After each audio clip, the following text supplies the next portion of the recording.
بسم اللہ الرحمن الرحیم۔ معزز خواتین حضرات، السلام علیکم ورحمۃ اللہ وبرکاتہ۔ جہنم کی ہولناکی ہمارے تصور سے بھی زیادہ ہے، لیکن اس موقع پر اللہ تعالی اپنے کچھ بندوں کو اس ہولناکی سے محفوظ رکھیں گے۔ یہی آج کی ہماری آیت مبارکہ کا موضوع ہے۔ آئیے سب سے پہلے تلاوت کرتے ہیں۔ اعوذ باللہ السمیع العلیم من الشیطان الرجیم۔ إن الذين سبقت لهم منا الحسنى أولئك عنها مبعدون إن الذين سبقت لهم منا الحسنى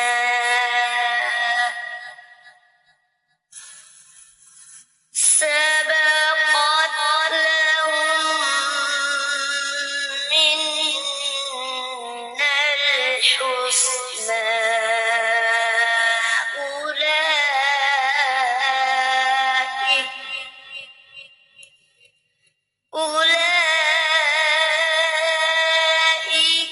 عنها مبعدون۔ معزز خواتین حضرات، رب کائنات کی پاکیزہ کتاب قرآن مجید 70واں پارہ، سورہ مبارکہ کا نام الانبیاء، اور اس عظیم سورہ مبارکہ کی آیت ہے 101۔ رب کائنات ارشاد فرماتے ہیں، ان الذین، بلا شبہ وہ لوگ، سبقت گزر چکی ہے، لہم ان کے لیے، منا ہماری طرف سے، الحسنى نیکی، اولئک یہی وہ لوگ ہیں، عنہا اس سے، مبعدون دور رہنے والے۔ با محاورہ ترجمہ سماعت فرمائیے گا۔ بلا شبہ وہ لوگ جن کے لیے ہماری طرف سے نیکی پہلے ہی ٹھہر چکی ہے، وہ سب جہنم سے دور ہی رکھے جائیں گے۔ معزز خواتین و حضرات، امام ابن کثیر رحمۃ اللہ علیہ اس آیت مبارکہ کی تفسیر بیان کرتے ہوئے ارشاد فرماتے ہیں کہ امام اکرمہ کا قول ہے کہ یہاں پر حسنہ سے مراد رحمت ہے، دیگر اہل علم نے فرمایا اس سے مراد سعادت ہے۔ رب کائنات نے جب جہنمیوں کا ذکر کیا، ان پر آنے والی سزا کا ذکر کیا کیونکہ وہ شرک کرتے تھے، تو پھر تصویر کا دوسرا رخ ہمارے سامنے رکھ دیا، اور یہ وہ لوگ ہیں جو ایمان کی بنیاد پر نیک اعمال دنیا میں کرتے رہے، جس طرح کہ سورہ یونس کی 26ویں آیت مبارکہ پیچھے گزری، امام ابن کثیر لے کر آئے، للذین احسنوا الحسنى وزیادہ، وہ لوگ جنہوں نے نیکی کا سلسلہ جاری رکھا، ان کو بہتر بدلہ ملے گا اور اس سے کچھ زیادہ ہی ملے گا۔ سورۃ الرحمن کی 60ویں آیت مبارکہ امام ابن کثیر نے نقل فرمائی ہے، هل جزاء الاحسان الا الاحسان، کیا نیکی کا بدلہ سوائے نیکی کے اور کچھ ہو سکتا ہے؟ تو جس طرح انہوں نے دنیا میں نیک اعمال سر انجام دیے تھے، رب کائنات ان کے ساتھ مثالی سلوک کریں گے اور ان کو دو انعامات ملیں گے۔ پہلا یہ کہ جہنم سے ان کو نجات مل جائے گی، اور دوسرا یہ کہ اللہ تعالیٰ ان کو بے مثال اجر اور اپنی رحمت سے نوازیں گے۔ معزز خواتین و حضرات، اس آیت مبارکہ کو جب ہم دیگر کتب تفسیر کی روشنی میں جا کر دیکھتے ہیں تو ہمیں یہ پتہ چلتا ہے کہ مفسرین کرام نے اپنے اپنے علمی انداز میں اس آیت مبارکہ کو لیا ہے۔ مثال کے طور پر سب سے پہلے اس آیت مبارکہ کی مناسبت امام شوکانی نے فتح القدیر میں ذکر فرمائی۔ فرماتے ہیں ان عادت اللہ تعالی انہ متى شرح عقاب الکفار ارتفعه بشرح ثواب الابرار. رب کائنات کی عادت یہ ہے کہ اللہ تعالی جب کافروں کا خوفناک انجام ہمارے سامنے رکھتے ہیں تو ساتھ ہی نیکی کرنے والوں کا تذکرہ بھی ضرور فرماتے ہیں. اور یہ وہ بنیادی وجہ ہے کہ اللہ تعالیٰ نے پچھلی آیت مبارکہ میں ذکر کیا کفار کا تو یہاں پر ذکر کر دیا نیک لوگوں کا. امام راضی نے بھی اپنی تفسیر میں یہی بیان فرمایا ہے. پھر اسی طریقے سے مزید جب ہم امام بقائی کی نظم الدرر دیکھتے ہیں تو انہوں نے بھی یہاں پر اسی انداز کو اختیار کیا لیکن اسلوب تبدیل ہو گیا.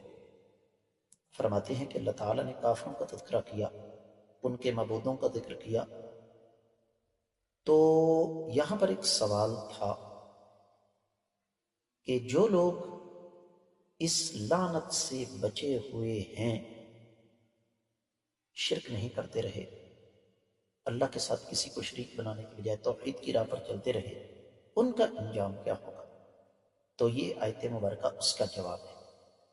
اس مناسبت سے ایک سبب نزول یا شان نزول بیان کیا ہے اہل علم نے، اور اس حوالے سے پھر کافی ساری کتابوں کے حوالے میرے سامنے ہیں. امام ابن قیم کی شفاء العلیم، حافظ ابن حجر کی الخبر الخبر، اور امام طحاوی کی شرح مشکل الآثار.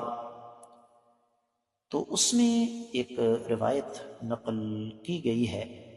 سیدنا عبداللہ بن عباس رضی اللہ تعالیٰ عنہما فرماتے ہیں کہ قرآن مجید میں ایک آیت ہے، لوگ اس بارے میں مجھ سے سوال ہی نہیں کرتے، اور مجھے نہیں پتا کہ لوگ اس آیت مبارکہ کے بارے میں جانتے بھی ہیں کہ نہیں، اور مجھ سے سوال کیوں نہیں کرتے.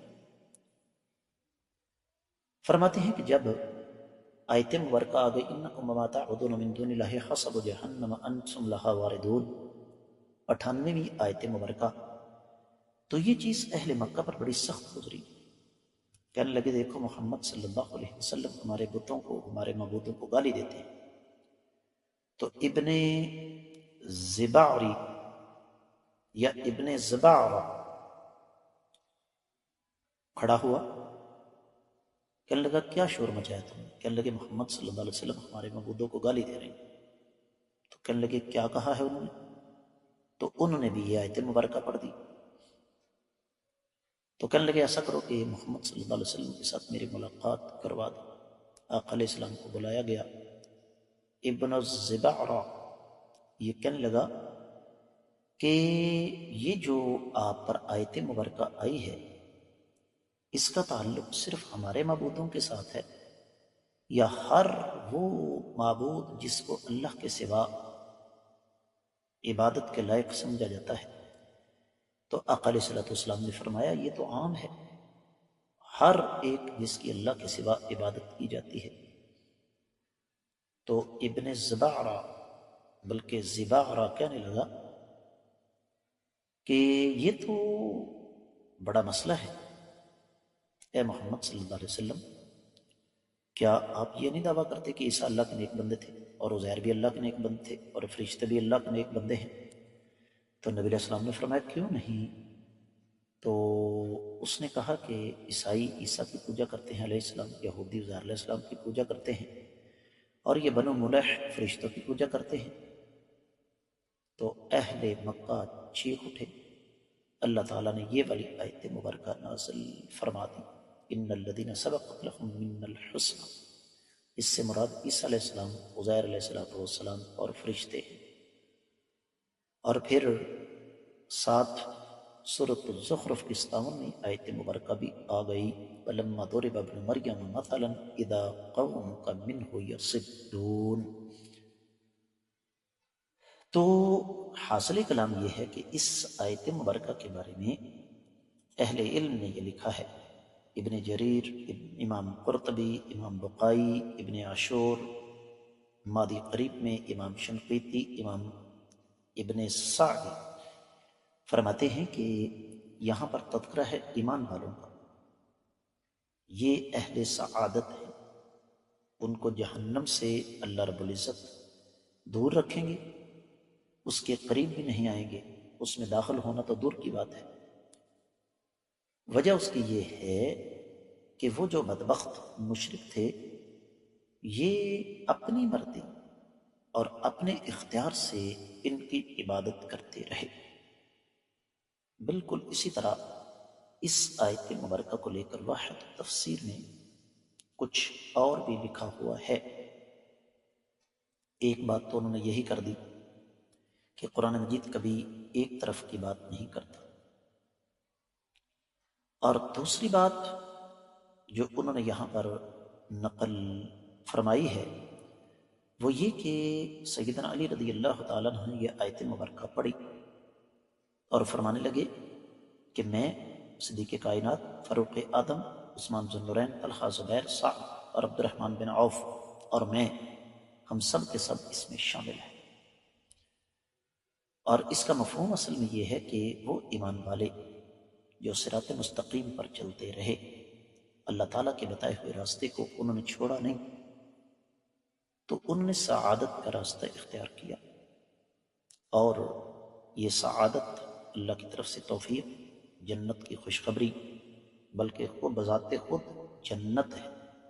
تو اللہ تعالیٰ ایمان والوں کو اپنی خصوصی رضا و رحمت سے نہ صرف یہ کہ جہنم سے دور کر دیں گے، بلکہ اللہ رب العزت اپنی رحمت سے ان کو جنت میں داخل کریں گے، جس طرح کی تفسیر الخازن میں قدر تفصیل کے ساتھ اس پر روشنی ڈالی گئی ہے۔ تو اس آیت مبارکہ سے معزز خواتین حضرات جو سبق ہمیں ملتا ہے وہ بھی ایک سوالیہ نشان ہے، اور وہ سوالیہ نشان یہ ہے کہ رب کائنات نے ہمارے سامنے تصویر کے دونوں رخ رکھ دیے، ہمارے سامنے دونوں منظر موجود ہیں، اہل شقاوت، مشرکین، اللہ کے باغی، اللہ کے دشمن، اور اہل سعادت، اہل ایمان، صراط مستقیم پر چلنے والے، دنیا میں رہتے ہوئے اللہ تعالیٰ سے ڈرنے والے، نیکیاں کرنے والے۔ دو سوال، ہمارا شمار ان دونوں میں سے کس طبقے میں سے ہوتا ہے، میرا اور آپ کا؟ اور اگلا سوال، انجام کار کیا ہوگا؟ اس پر ہم سب کو غور و فکر کرنا چاہیے۔ اس کے ساتھ ہی اس آیت مبارکہ کی مختصر تفسیر مکمل ہوتی ہے۔ میں آپ لوگوں سے خصوصی طور پر یہ گزارش کروں گا، ان اسباق کو صدقہ جاریہ سمجھ کر ہر فورم پر زیادہ سے زیادہ آگے نشر فرمائیں۔ اگر ابھی تک آپ نے میرے چینل کو سبسکرائب نہیں کیا تو ضرور کیجیے، ساتھ لگے گھنٹی کے بٹن کو دبائیے تاکہ تازہ ترین اسباق بر وقت آپ کو ملتے رہیں۔ آپ کا یہ اپنا چینل فرقہ واریت سے بالا تر خالصتاً کتاب و سنت کی روشنی میں ترتیب دیا گیا ہے، جہاں پر آپ کو قرآن و حدیث کے اسباق ملیں گے، جمعے کے خطبات ملیں گے، مختلف موضوعات پر چھوٹے چھوٹے دروس ملیں گے، آپ کی طرف سے آنے والے انتہائی اہم سوالوں کے جوابات ملیں گے۔ کامنٹ سیکشن میں آپ کے قیمتی خیالات، آپ کی محبت کا اظہار ہیں، جس سے میری حوصلہ افزائی ہوتی ہے۔ میں آپ کی طرف سے رابطے کا منتظر ہوں۔ آج کے سبق سے اجازت چاہوں گا۔ السلام علیکم ورحمۃ اللہ وبرکاتہ۔